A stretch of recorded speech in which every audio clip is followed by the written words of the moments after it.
राधे राधे भक्तों, जय श्री कृष्ण, जय श्री राम। भक्तों, आज पुराणों से प्रेरित एक बहुत ही खूबसूरत कहानी आपके सामने प्रस्तुत करने वाली हूँ। यह कहानी आपको ऐसे सफर पे ले जाएगी जहाँ आप युधिष्ठिर की हैरतअंगेज यात्रा के साथी होंगे। महाभारत में विजय प्राप्त करने के बाद पांडवों ने 36 वर्षों तक हस्तिनापुर पर राज किया। उसके पश्चात कई प्रकार की भयानक अपशकुन घटनाएं घटने लगी। भगवान श्री कृष्ण को गांधारी के द्वारा और उनके पुत्र साम को ऋषियों से मिले श्राप के कारण यदुवंशी आपस में लड़कर समाप्त हो गए। फिर बलराम ने समाधि धारण कर अपने प्राण त्याग दिए। उसके बाद एक शिकारी द्वारा चलाए गए बाण से श्री कृष्ण ने भी देह त्याग दी। जिसके बाद जब इस बात की सूचना पांडवों को मिली तो उन्होंने भी द्रौपदी सहित परलोक यानी स्वर्ग जाने का निश्चय किया और फिर सशरीर स्वर्ग की यात्रा के लिए प्रस्थान कर गए। लेकिन आप जानते हैं कि इस यात्रा में युधिष्ठिर को कई परीक्षाओं से होकर गुजरना पड़ा। स्वर्ग की यात्रा पर निकलने से पहले युधिष्ठिर ने युयुत्सु को बुलाकर उसे संपूर्ण राज्य की देखभाल का भार सौंप दिया और अभिमन्यु के पुत्र परीक्षित का राज्य अभिषेक कर पांडवों और द्रौपदी ने साधुओं का वस्त्र धारण किया और स्वर्ग जाने के लिए निकल पड़े।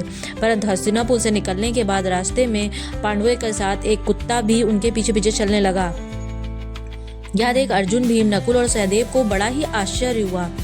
तब युधिष्ठिर ने उन्हें बताया कि यह मेरे स्वामी भक्त कुत्ता है। फिर पांचों पांडव द्रौपदी सहित अनेक तीर्थों, नदियों व समुद्रों की यात्रा करते करते आगे बढ़ने लगे। फिर एक दिन वो सभी चलते चलते लाल सागर तक आ पहुंचे। परंतु अंतिम यात्रा के समय भी अर्जुन अपने गांडीव धनुष व अक्षय तरकशों के लोभ को त्याग नहीं पा रहे थे, जिसके कारण लाल सागर के पास अग्निदेव प्रकट हुए और उन्होंने अर्जुन से गांडीव धनुष और अक्षय तरकशों का त्याग करने को कहा। तब अर्जुन को यह चाहते हुए भी ना चाहते हुए भी इन दोनों का त्याग करना पड़ा। फिर पांडवों ने पृथ्वी की परिक्रमा पूरी करने की इच्छा से उत्तर दिशा की ओर यात्रा आरंभ की। इस तरह ही यात्रा करते करते पांडव हिमालय तक पहुंच गए, जहां उन्हें केदारनाथ के शिव के दर्शन हुए और उन्हें बंधु बांधुओं की हत्या की पाप की मुक्ति मिल गई।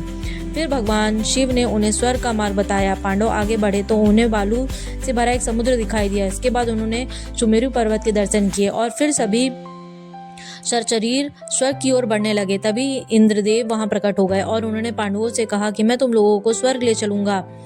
तब युधिष्ठिर ने कहा, प्रभु क्षमा करें, हम लोग आपके साथ स्वर्ग नहीं जा सकते हैं, क्योंकि हम सभी मनुष्य और हमारे लिए अपने बल पर ही स्वर्ग तक की यात्रा करना उचित होगा। युधिष्ठिर के मुख से ऐसी बातें सुनकर इंद्रदेव प्रसन्न हुए और वहां से चले गए। उसके बाद पांचों पांडव, द्रौपदी तथा वह कुत्ता तेजी से आगे बढ़ रहे थे। तभी अचानक द्रौपदी लड़खड़ाकर गिर गई। यह देख भीम ने युधिष्ठिर से पूछा कि द्रौपदी ने तो कोई भी पाप नहीं किया था, तो फिर क्या कारण है कि वह सबसे पहले नीचे गिर पड़ी। तब युधिष्ठिर ने कहा कि द्रौपदी हम सभी में से सबसे ज्यादा अर्जुन को प्रेम करती थी, इसीलिए इसके साथ ऐसा हुआ। ऐसा कहकर युधिष्ठिर द्रौपदी को देखे बिना ही आगे बढ़ गए। फिर थोड़ी देर बाद सहदेव भी गिर पड़े। तभी भीम ने पुनः युधिष्ठिर से सहदेव के गिरने का कारण पूछा तो युधिष्ठिर ने बताया कि सहदेव किसी को अपने बराबर विद्वान नहीं समझता था, इसी दोष के कारण उसे आज गिरना पड़ा है। इसी तरह कुछ देर बाद नकुल भी गिर पड़े। फिर भीम ने पूछा, युधिष्ठिर बताइए कि नकुल क्यों गिर पड़ा है। तब युधिष्ठिर ने बताया, नकुल को अपने रूप पर बहुत अभिमान था, इसलिए आज उसकी यह गति हुई है। उसके थोड़ी ही देर बाद अर्जुन भी लड़खड़ाकर गिर गए। यह देख युधिष्ठिर ने फिर भीम को बताया कि अर्जुन को अपने पराक्रम पर अभिमान था। अर्जुन का मानना था कि वह एक ही दिन में शत्रुओं का नाश कर देगा, लेकिन वह ऐसा कभी नहीं कर पाया और इसी अभिमान के कारण ही अर्जुन की आज यह हालत हुई है। ऐसा कहकर युधिष्ठिर फिर आगे बढ़ गए। उसके कुछ देर बाद थोड़ी देर आगे चलने पर भीम गिर गए। तब भीम ने गिरने का कारण पूछा तो उन्होंने बताया कि तुम खाते बहुत थे और अपने बल का झूठा प्रदर्शन करते थे, इसलिए तुम्हें आज भूमि पर गिरना पड़ा है। यह कहकर युधिष्ठिर आगे चल दिए। अब केवल वह स्वामी भक्त कुत्ता साथ चल रहा था। थोड़ी दूर चलने के बाद युधिष्ठिर कुत्ते के साथ स्वर्ग में प्रवेश द्वार पर पहुंच गए, जहां धर्मराज ने उन्हें यह कहते हुए रोक लिया कि युधिष्ठिर, तुम्हारे साथ कुत्ता स्वर्ग में प्रवेश नहीं कर सकता है। धर्मराज की बात सुनकर युधिष्ठिर ने कहा कि यह कुत्ता मेरा परम भक्त है, इसलिए इसे भी मेरे साथ स्वर्ग जाने की आज्ञा दीजिए। लेकिन उन्होंने ऐसा करने से मना कर दिया। परंतु जब काफी देर तक समझाने पर भी युधिष्ठिर कुत्ते के बिना स्वर्ग के अंदर जाने को तैयार नहीं हुए, तो कुत्ते के रूप में यमराज अपने वास्तविक रूप में प्रकट हो गए। युधिष्ठिर जिस कुत्ते को पूरे रास्ते अपना स्वामी भक्त कुत्ता समझ रहे थे, वास्तव में वह कुत्ता मृत्युदेव यमराज थे। युधिष्ठिर को अपने धर्म की स्थिति देखकर यमराज यानी धर्मराज बहुत प्रसन्न हुए। इसके बाद धर्मराज युधिष्ठिर को अपने साथ स्वर्ग ले गए, परंतु स्वर्ग पहुंचकर युधिष्ठिर को यह देखकर बड़ा ही आश्चर्य कि वहां दुर्योधन एक दिव्य सिंहासन पर बैठा था, जबकि उसके चारों भाई द्रौपदी और वहां दिखाई नहीं दे रहे थे। तब युधिष्ठिर ने देवताओं से कहा, मेरे भाई तथा द्रौपदी जिस लोक में गए हैं, मैं भी उसी लोक में जाना चाहता हूँ, मुझे उनसे उत्तम लोक में नहीं जाना है। तब देवताओं ने कहा, यदि आपकी ऐसी इच्छा है तो ऐसा ही होगा, देवदूत के साथ चले जाइए, यह आपको आपके भाइयों के पास पहुंचा देगा।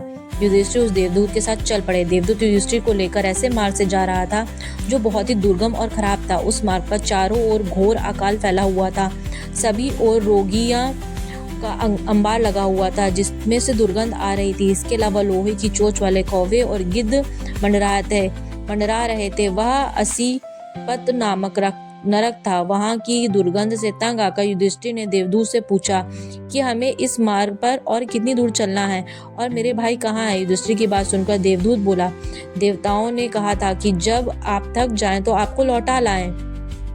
यदि आप थक गए हो तो हम पुनः लौट चलते हैं। युधिष्ठिर ने ऐसा करने का निश्चय किया, परंतु जब युधिष्ठिर वापस लौटने लगे तो उन्हें दुखी लोगों की आवाजें सुनाई दी। वे युधिष्ठिर के बार बार कुछ देर और रुकने के लिए कह रहे थे। उन करुणामयी आवाजों को सुनकर युधिष्ठिर ने जब उनसे उनका परिचय पूछा तो उन्होंने कर्ण, विभीषण, भीम, अर्जुन, नकुल, सहदेव व द्रौपदी के रूप में अपना परिचय दिया। तब युधिष्ठिर ने उन देवदूत से कहा कि तुम पुनः देवताओं के पास लौट जाओ, मैं यहीं पे रुकूंगा। यदि मेरे भाई को यहाँ रुकने से सुख मिलता है तो इस दुर्गम स्थान पर ही मैं रहूंगा। उसके बाद उस देवदूत ने यह बात जानकर देवराज इंद्र को बता दी। फिर कुशल पश्चात सभी देवता भी युधिष्ठिर के पास आ गए। देवताओं के आते ही वहां सुगंध हवा चलने लगी, चारों ओर उजाला हो गया। यह देख युधिष्ठिर ने देवताओं से पूछा कि हे देवगण, मुझे पहले यह बताइए कि यह सब क्या है। तभी देवराज इंद्र ने युधिष्ठिर को बताया कि तुमने अश्वत्थामा के मारने की बात कहकर छल से द्रोणाचार्य का वध करवाया था। इसी परिणाम स्वरूप तुम्हें भी छल से ही कुछ दिन नरक के दर्शन करने पड़ेंगे। अब तुम मेरे साथ स्वर्ग चलो, वहां तुम्हारे भाई व अन्य वीर पहले ही पहुंच गए हैं। इसके बाद देवराज इंद्र के कहने पर युधिष्ठिर ने देव नदी गंगा में स्नान किया। स्नान करते ही उनके मानव शरीर त्याग करके दिव्य शरीर धारण कर लिया। इसके बाद महर्षि उनकी स्तुति करते हुए उन्हें उस स्थान पर ले गए जहां उनके चारों भाई आनंद पूर्वक विराजमान थे। वहां युधिष्ठिर ने भगवान श्री कृष्ण के दर्शन किए और तभी उन्होंने देखा कि अर्जुन उनकी सेवा कर रहे थे।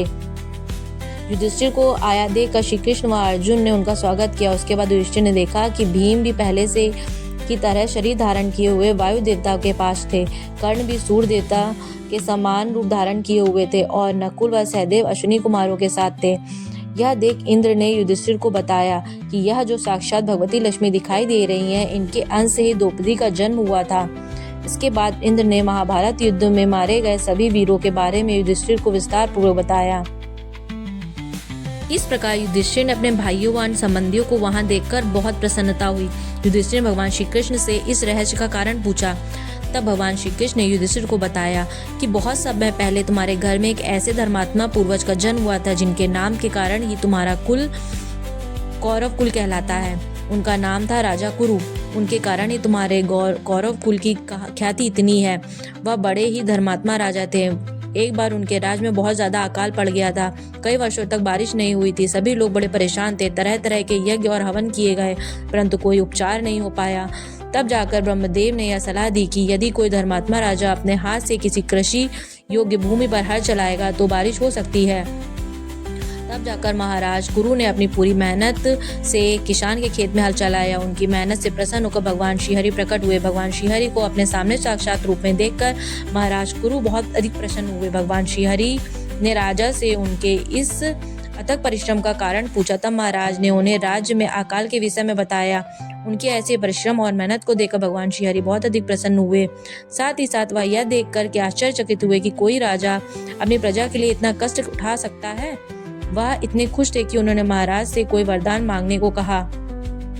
तब महाराज ने कहा कि हे प्रभु, आपका तेज तो करोड़ों सूर्य के समान है, आपको सब कुछ ज्ञात है, फिर भी आप साधु जनों के समान अज्ञानी बन रहे हैं। आप स्वयं को छुपा कर रखते हो। आपकी महिमा अपरंपार है। जो प्राणी एक बार आपके साक्षात दर्शन कर ले तो उसके जन्मों जन्मों के प्रयोजन सफल हो जाते हैं।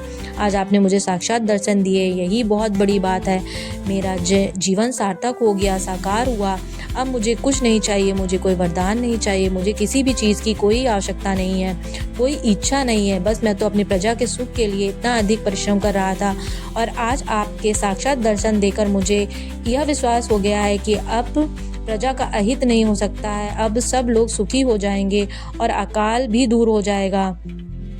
मुझे और कुछ नहीं चाहिए। कृपा करके आप मेरे राज्य पर उपकार कीजिए और सभी लोगों को सदा सुखी रहने का आशीर्वाद दीजिए। भगवान श्री हरि ने कहा, हे राजन, तुम धन्य हो, तुम बिल्कुल भी स्वार्थी नहीं हो। तुमने संसार के हित के लिए अपना हित नहीं देखा। ऐसा राजा सदा यदा कदा ही जन्म लेता है। तुम सूर्य के समान तेजस्वी हो। सैकड़ों सालों तक लोग तुम्हारे गुणों की चर्चा करेंगे।